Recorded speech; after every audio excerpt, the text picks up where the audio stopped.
O novo episódio de South Park saiu agora no dia 23 e, meu Deus, ele superou completamente minhas expectativas. Se tem uma coisa que eu gosto de me gabar pela internet, é que eu já vi todos os episódios de South Park. Ele é com certeza o meu desenho favorito, com uma comédia impecável e que eu tô muito feliz que finalmente voltou. Enfim, vamos falar sobre esse novo episódio da nova temporada de South Park. Vou começar com um breve resumo e depois eu vou falar sobre o quanto esse episódio foi insano dentro do contexto fora dele.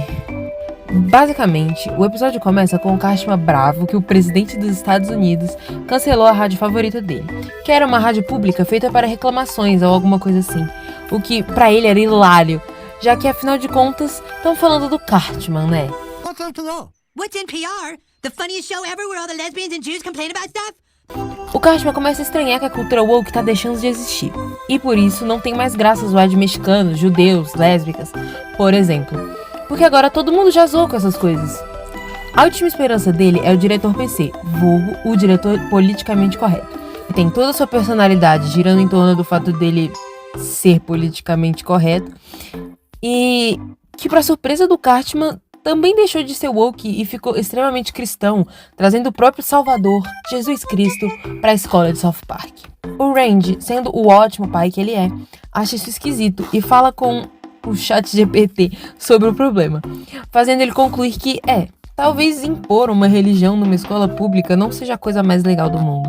No dia seguinte, o Cartman vai falar com o Butters, e ele conclui que a cultura woke morreu, e pensa assim: quem é o Eric Cartman que conhecemos sem a cultura woke? Ninguém. O Cartman não é ninguém sem a cultura woke.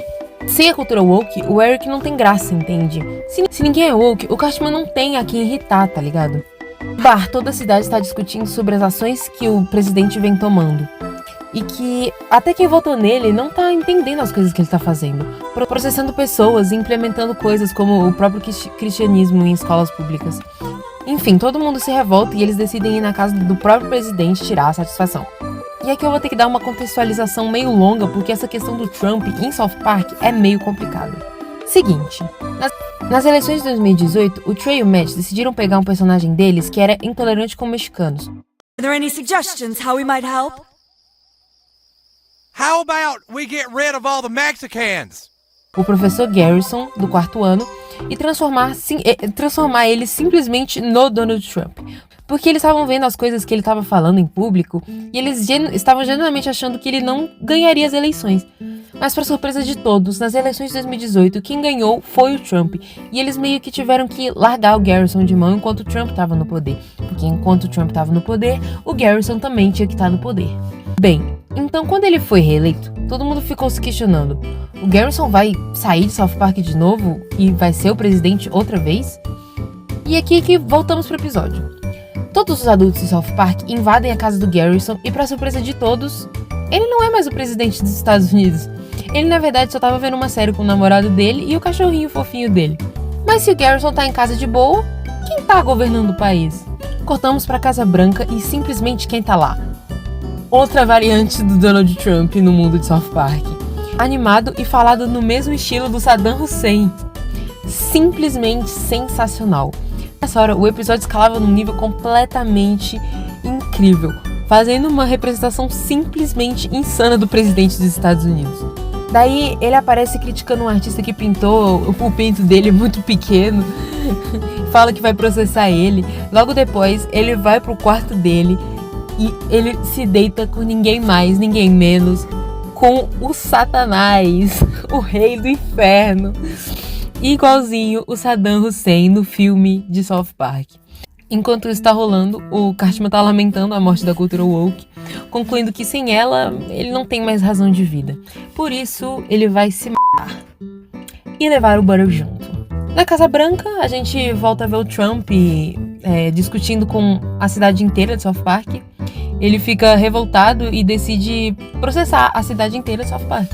Então o Cartman tá lá tentando se matar junto com o Butters, mas o carro deles é elétrico, então suicídio sem sucesso. Jesus volta novamente pra dar um sermão pra todos da cidade, só que ele fala de um modo difícil de entender, e eu vou me aprofundar nisso depois.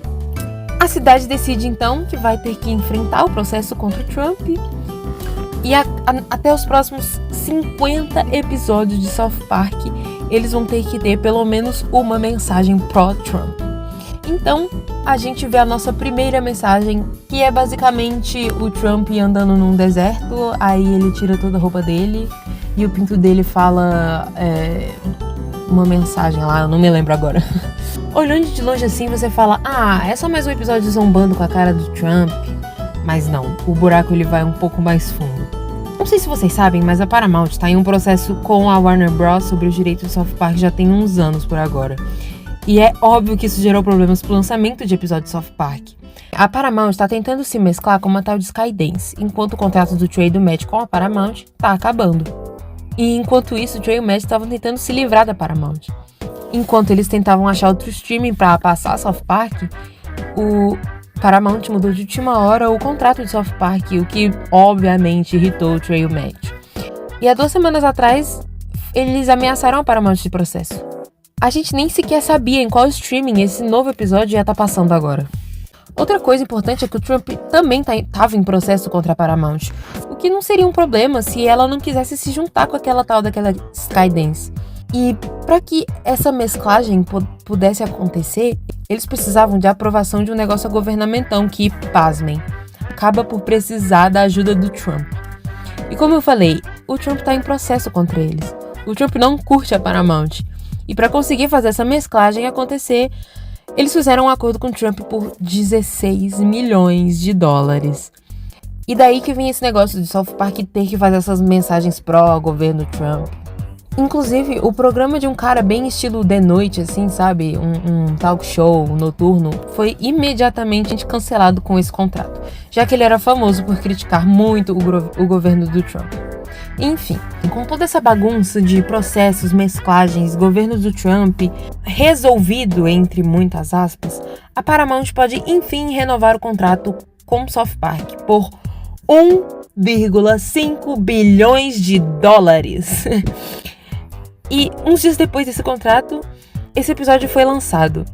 E ele pegou 1000 vezes mais pesado do que esse apresentador pegava. E por que isso? O Trey e o Matt já tinham falado que não queriam mais falar sobre o Trump. Eles já tinham dito que estavam cansados de ficar metendo o presidente nas histórias deles. E como eu já falei também, o Trey e o Matt estão exaustos da Paramount. E com todo esse negócio, eles se deram o trabalho de fazer um episódio sobre essa confusão e como isso tá frustrando eles. Fizeram isso justamente para ir contra a Paramount. Um episódio com uma caricatura insana do presidente que a Paramount tanto baba o ovo. Tudo que foi feito nesse episódio foi tipo um grande rage bait pra Casa Branca e pra Paramount. E eles fizeram isso da maneira mais engraçada e genial possível. Basicamente, tudo isso por $1 bilhão. Enfim, eu pessoalmente adorei esse episódio. Ver um novo Saddam Hussein no universo de South Park foi muito divertido. Essa crise de identidade do Cartman é genial e se encaixa perfeitamente com a personalidade dele. Com certeza foi um dos melhores episódios de South Park já feitos. Inclusive ontem, eles fizeram uma entrevista na Comic Con e aquele teaser que eles lançaram há alguns meses atrás era simplesmente fake. Nada presente nele vai acontecer de verdade na nova temporada. E bem, eu confesso que eu tô muito animada para os novos episódios. Acho que talvez esse novo personagem do Trump seja algo recorrente e eu acho que ele vai ser muito divertido. Esse arco do Cartman também é algo com muito potencial. E eu vou estar lá próxima quarta para assistir um novo episódio. E se ele manter essa qualidade, eu com certeza sei que eu vou me divertir horrores.